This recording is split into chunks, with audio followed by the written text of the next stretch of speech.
Hi there, I'm Tarantula. I have a gaming channel, that's my main channel, but I've been wanting to start making some atheism content where I can talk about my beliefs, or the lack of them, the critical thinking, logical fallacies, that sort of thing.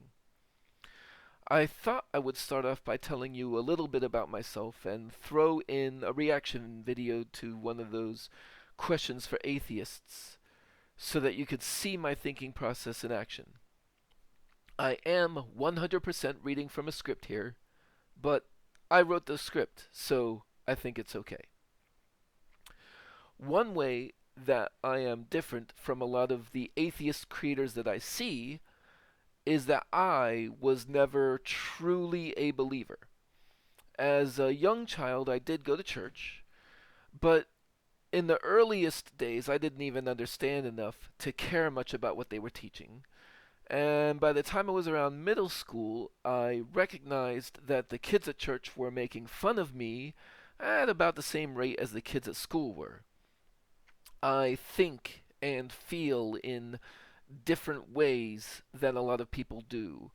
I don't have any kind of diagnosis, so I can't tell you specifically what might be rattling around in my brain, but I am definitely not neurotypical. And kids do not tend to be nice about that sort of thing. So I never really latched onto the community side of religion either. By the time I left school, I called myself an agnostic, but not because I knew what that meant. I considered it halfway in between belief and non belief. I used that label to indicate, at least to myself because I didn't have better language to do so, that I neither knew nor cared about this God. When I was in the army, they asked me what religion I was, and I wasn't comfortable saying atheist, so I went with non denominational. Again, I didn't really know what that meant. I thought it meant very generic, like no details given. I am not of any particular denomination. I've since learned that it is actually its own specific denomination. But it didn't really matter. I never went to a service anyway. Well, maybe I did like once, I think. But yeah, I was not an attender of service. It wasn't until after I was out of the army and into college that a friend convinced me to try going to church again, giving it a shot. I tried to make myself believe. That didn't work. I mean, I participated in the activities and the rituals of the church. I behaved as though I believed, but I never really did.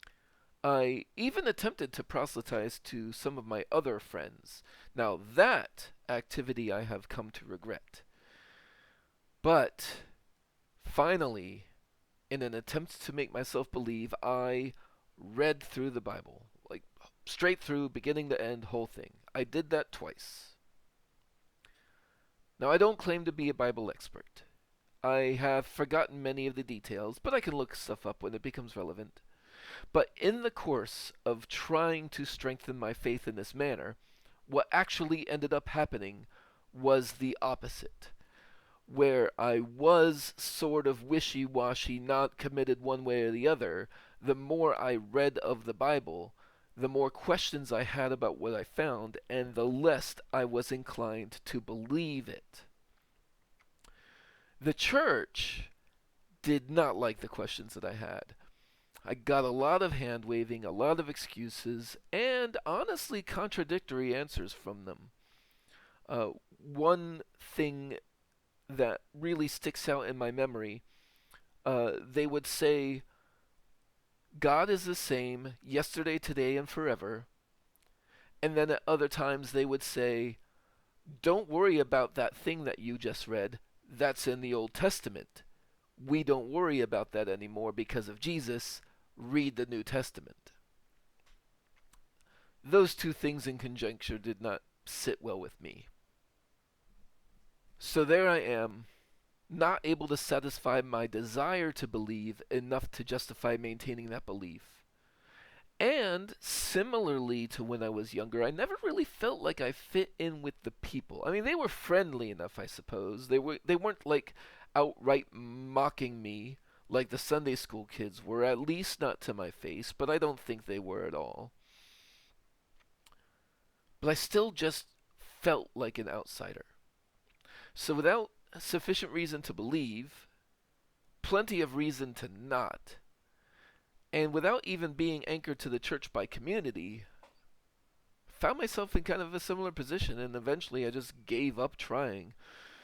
Now, I have since learned what the actual difference is between atheism and agnosticism. The former is a statement about belief, while the latter is a statement about knowledge. I am an atheist because I do not believe in any kind of deity. I don't believe because I have no reason to believe. If I did believe, I would be a theist. But I am also an agnostic because I do not claim to have knowledge of the existence of any god, or the lack of existence of any god. Um, Combine the two, and I am what is called an agnostic atheist. This is sometimes referred to as a weak atheist because I don't officially hold the position that there is no God, whereas a strong atheist would be someone who actively claims there is no God, and that would be a Gnostic atheist. But make no mistake, the weak in that phrase is not describing the strength of my non belief. It simply means I do not officially hold the claim that there is no God. In fact, the claim that there is a God is, to the best of my ability to determine, unfalsifiable, untestable even. Still, when the church claims that God exists and tries to convince me of all the things that he is, I just ain't buying what they're selling. Could I be convinced? It seems unlikely. I do not know what it would take. It hasn't happened yet. But digging deeper in that, I think is going to wait for future episodes. I want to do something kind of fun to finish off this video. Okay, so I have found this video here, 10 Questions for Atheists, by Trinity Radio. I'll link it in the description. Now, this is 4 years ago, so it may or may not be even their most recent video, but I'll be honest, I didn't spend a whole lot of time looking. This will suit my purposes well enough. I did watch it once already, just so I could have an idea of what video I was getting myself into. But my actual responses will not be scripted. I will listen to the questions and I will respond to them as I feel, if that makes sense. So let's go ahead and get into it. The worldview discussions space can be so combative.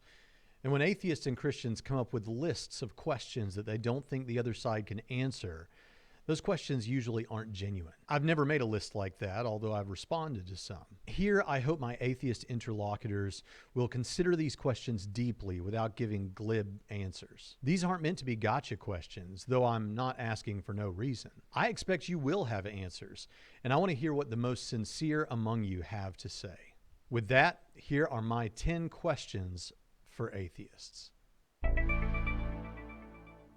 What facts about reality that you and I agree are real facts about the way the world is, does your worldview account for, but my Christianity doesn't account for, or at least doesn't account for well? And for those of you that would point out atheism isn't a worldview, I'm talking about you, your worldview that includes atheism. I can't think of any. Christianity accounts for evil, suffering, the existence of other religions, including supernatural events in those other religions, science, and differences among different denominations of Christianity. But I can think of many things that the most common worldviews that include atheism don't answer as well as I think Christianity does. Like universal supernatural claims, universal religious experiences, free will, morality, near death experiences, beauty, the rapid expansion of the early church, the events surrounding the life and death of Jesus of Nazareth, and our shared longing for purpose and meaning. So, what is it that Christianity doesn't answer as well as your worldview? Okay, so the first thing that I would like to say is that I am going to take his statement about wanting to treat these as genuine questions at face value. I have no reason to believe at this time that he's going to try gotcha questions. So with this first one, it's a little bit involved. There are, like he mentioned, suffering and evil, and I do not think the church accounts for those well. And in fact, um, I believe this is coming from a Christian perspective, as he said. So he would be talking about the Christian God, and I believe that the Christian God, as described, is actually a um, perpetrator of great evil and suffering. And we can dig into that. I'll be digging into that a lot more in future videos. Um, but also supernatural claims he mentioned. I do not believe in the supernatural at all. I have no evidence, or my lived experiences do not indicate to me that there is anything supernatural. So I'm not sure how to account for that, as he was saying. But the closest I could say is I don't think that they exist. Um, Whereas religious belief is sort of, by its very nature, supernatural. And then the early spread of religion, a lot of that was done by force, actually. Like, think of the Crusades. They went out into the world converting people on pain of death. And if you do that enough, then enough people will at least claim to believe and then pass that on to their uh, next generation, who will be more likely to genuinely believe. And I mean, the church did that a lot. Um, a lot of religions actually um, treat other religions as hostile, but Christianity, especially in the earlier days, they were very prolific about spreading the word through violence. So I think that accounts for the spread of religion better than what he would probably tell you, which is its veracity, which I don't think is true. I want to listen to it real quick to see if I can pick up on any other things that I didn't uh, touch on there. Like universal supernatural claims, universal religious experiences, free. Uh, Universal religious experiences. We know that when somebody is in a sort of near death state, that the brain can play tricks on them. So while I will take somebody at face value if they say that they experienced such and such, that does not automatically mean that what they experienced is actually what happened. It could have been a trick of the mind, and I have no way of telling whether it was or whether it wasn't. So while I will believe you that you experienced what you say you experienced, I can't really use that to bolster my own belief, if that makes sense, because I have no way of knowing if that is a genuine experience, or if you are mistaken, or if you are just lying. So, like, I can't use your personal experiences as evidence, if that makes sense. Free will, morality, near death. Oh, and morality. A lot of theists will claim that there is an absolute morality uh, and that God is the giver of that morality. But I think that is a misuse of the word absolute. Because if there is, as they say, a God who is determining what morality is, then that just means God is the subject of that subjective morality.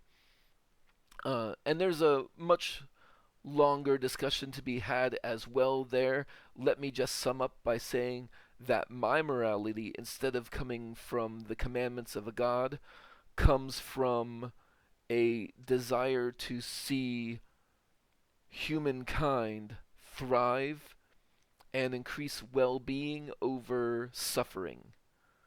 So, you know, I try not to do things that cause harm.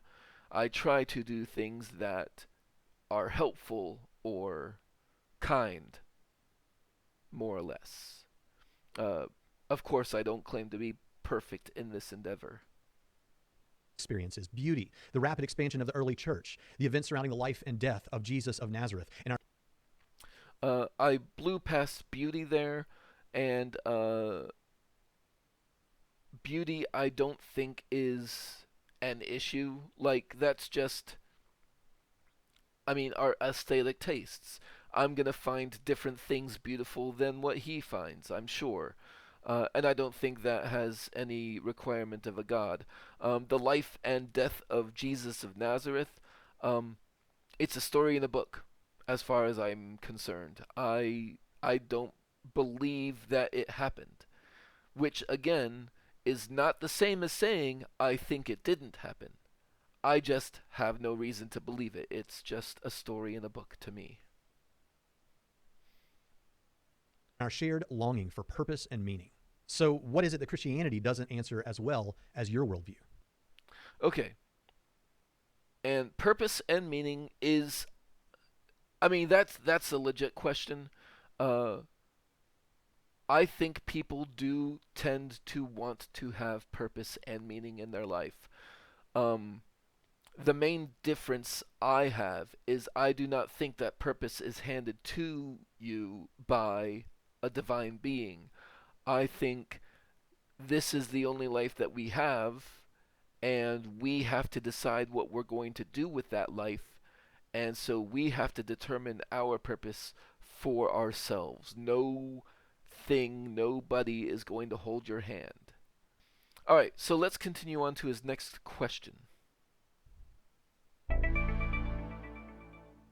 If your definition of atheism is merely that it's a lack of belief in God and you're just waiting to be convinced, but then you speak of him as though he's in some way synonymous with Santa Claus, the Easter Bunny, or fairies, doesn't that at least send the message to your listeners that you actually believe that there is no God? After all, these are entities and beings that you likely believe do not exist. And if your response is that you merely lack a belief in Santa Claus and don't actively believe that he does not exist, doesn't that sound a little disingenuous, honestly? Okay, so this is a semantics question. Um, my official position is a lack of belief in God, yes, but that doesn't mean I don't strongly disbelieve. I will tell you all day long, I don't believe there's a God. The only reason my official stance is a lack of belief is that I cannot tell you with absolute certainty there is no God. Um, and if you want to apply that to, for instance, Santa Claus and the Easter Bunny, I think we have better evidence that those are simply man made constructs. I also believe that God is merely a man made construct. However, it is a non falsifiable construct. Like, there is no way to test for that. Now, you could say the same thing about Santa Claus and the Easter Bunny. Have I looked absolutely everywhere? No. But I would say, with about the same level of certainty, I don't believe Santa Claus exists. I don't believe the Easter Bunny exists. I don't believe God exists, even though I can't definitively prove any of those. And I don't think that's disingenuous. I don't think that's inconsistent.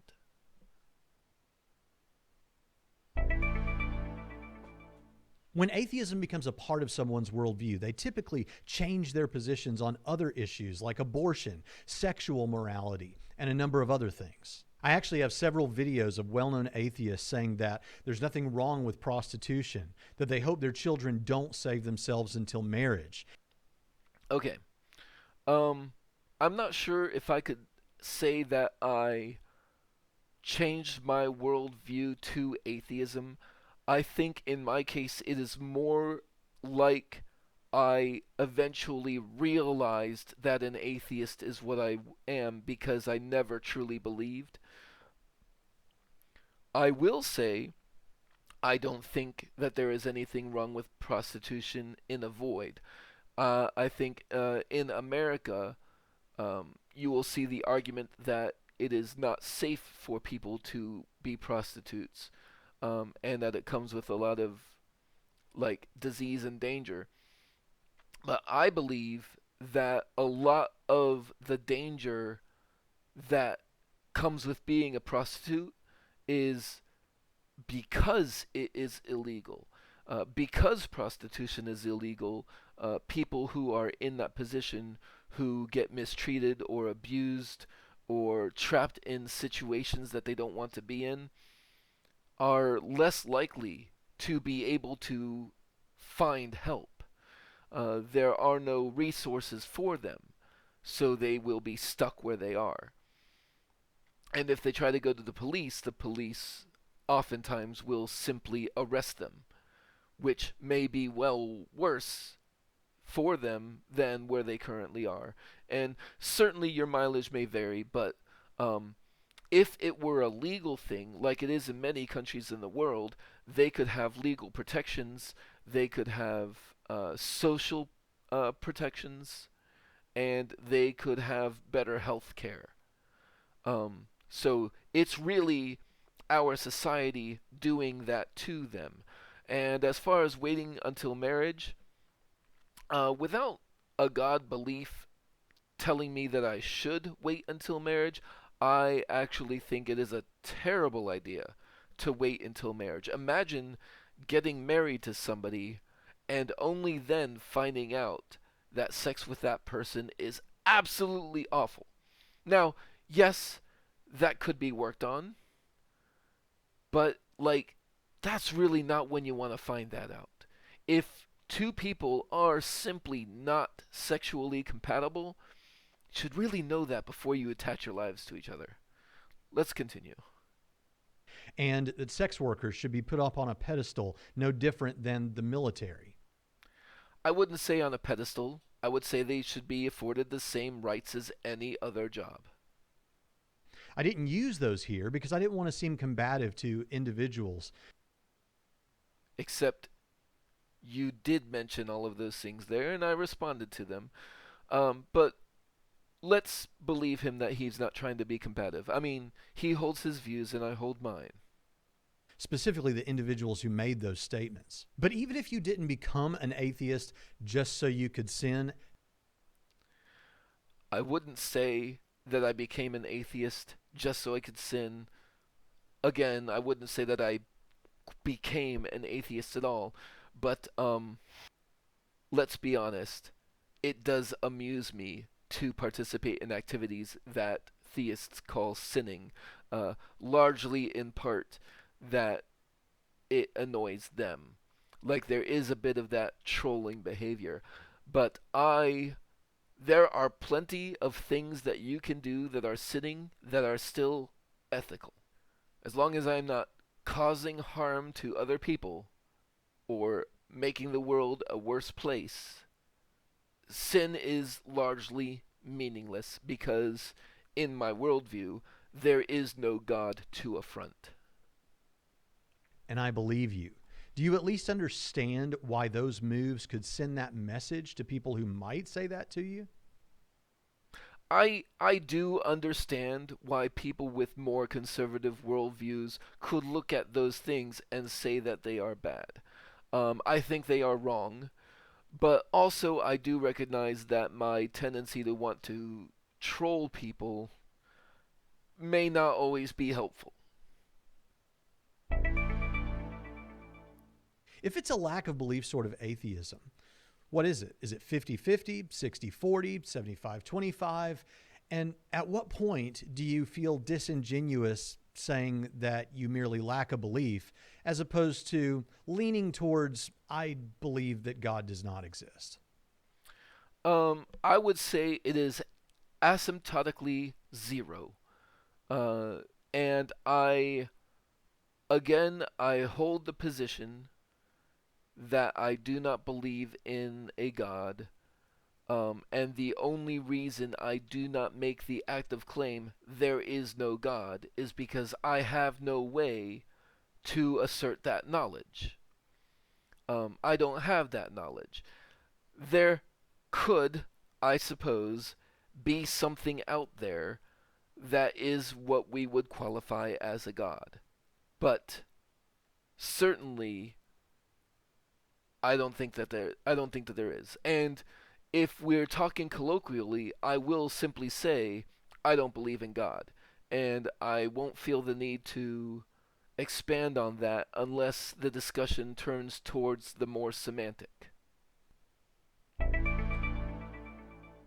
Now, I know we've all got our talking points, but I want you to struggle to be as sincere with yourself as you can right now.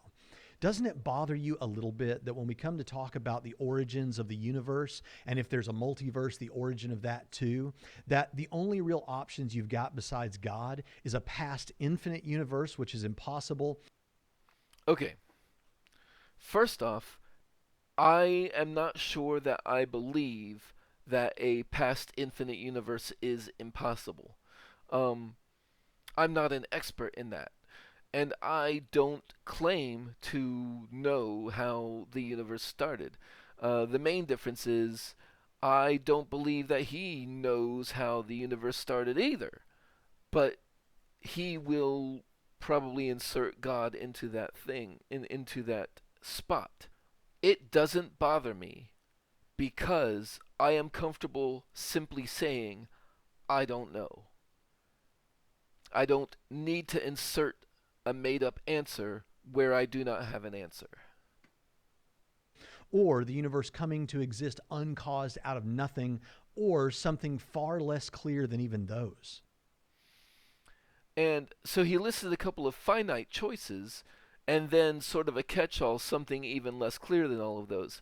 But like I think that is an unnecessary restriction on the possibilities. Because whatever the quote unquote origin of the universe was, assuming it's not infinitely an infinite past, might just be something we haven't considered yet, and certainly isn't something that we have the tools to investigate at this time. So, yeah, maybe we can know at some point in the future. Maybe we will be able to figure out with more certainty what was at what we would call the beginning, but I think it is perfectly fine and more intellectually honest to simply say, I don't know. It seems that for any worldview that includes atheism, there's a massive blind spot when it comes to the origin of the universe. And all the attempts to try and circumvent that problem seem desperate and at least far less likely than theism. My question isn't just what do you typically say about this, because I'm well aware of the responses. My question is simply this: when you step away from the debate mode that it's so easy for us all to get into online, doesn't this issue destabilize you a little bit? It seems to fit really poorly with any worldview that includes atheism. Does it destabilize me? No. And for the same reason I've already stated, I am comfortable simply saying I don't know. When they start making claims, my response is that I see no reason for those claims. Like it's a pretty big jump from we don't know to God did it. So, uh, yeah, I'm comfortable admitting a lack of knowledge there and moving on. Like it doesn't destabilize my worldview.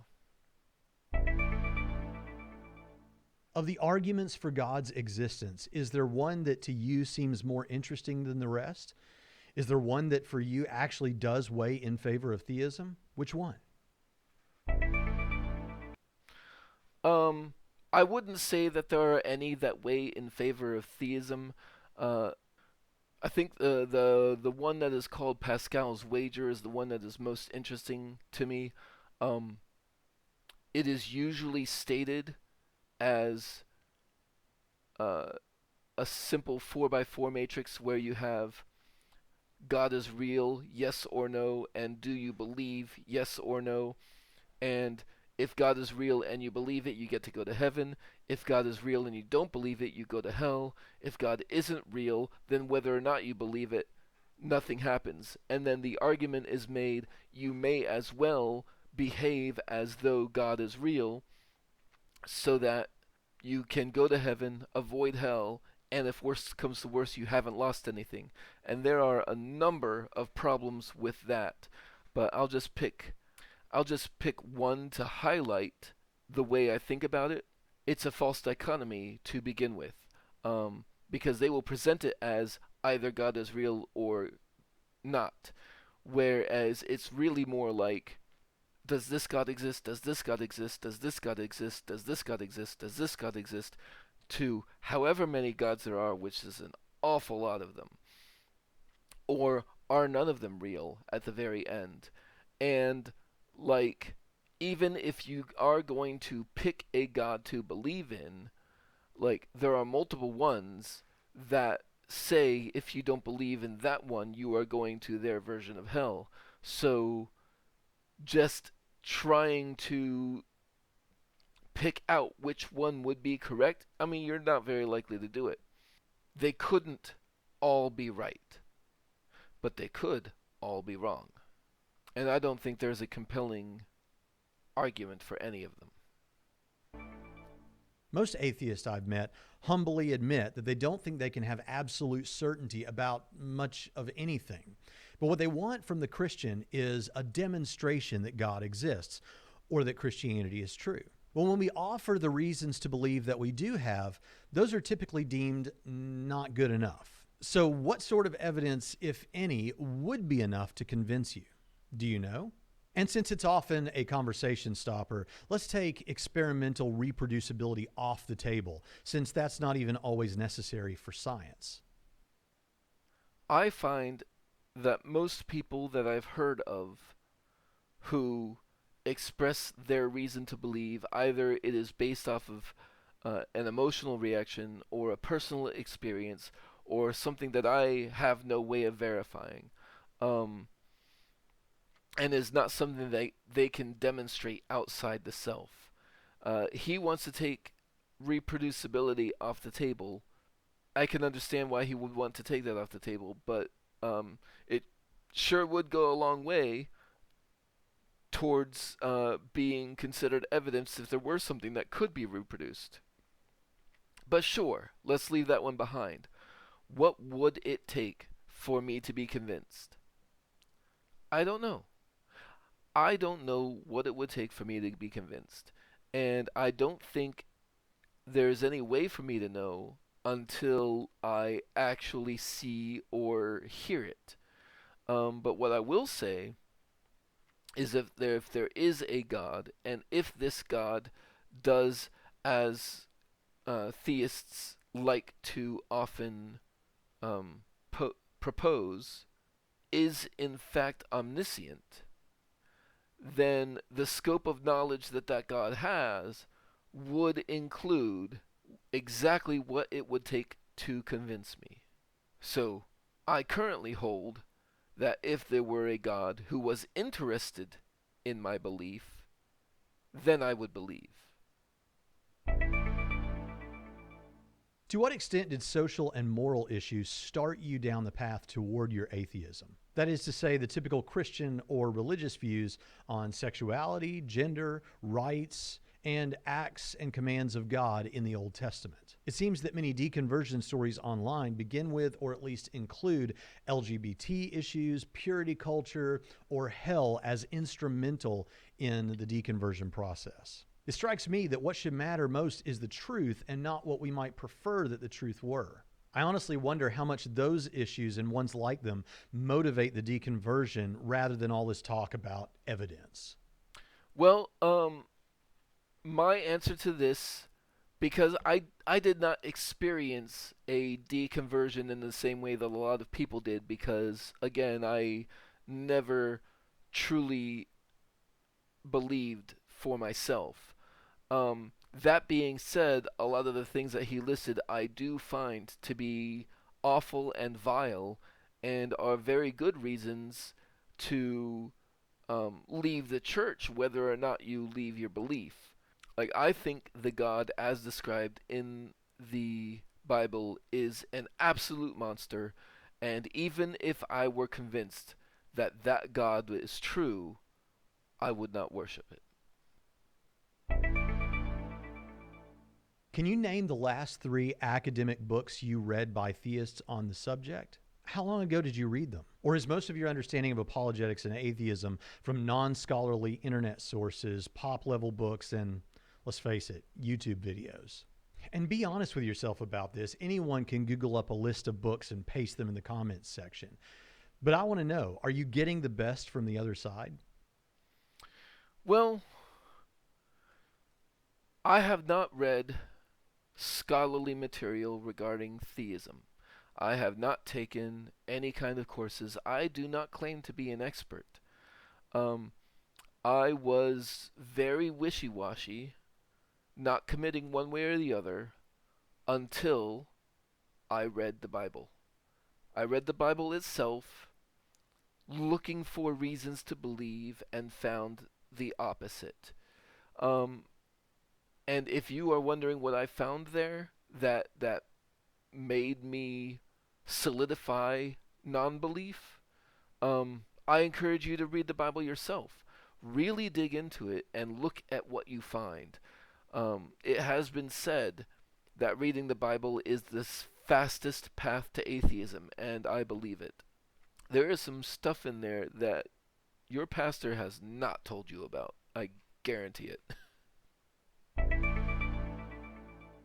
Let's finish with a pretty common one. If you found out today to your satisfaction that Christianity were true, would you accept God's authority, repent of your sins, and trust Jesus as your king? Absolutely not. I've said this before. God is a monster. God, as described in the Bible, commits genocides on a whim, murders babies, endorses slavery, endorses rape, endorses incest, puts people to the sword for any or no infraction, uh, wiped out um, an entire family just to prove to the devil that his subject was obedient.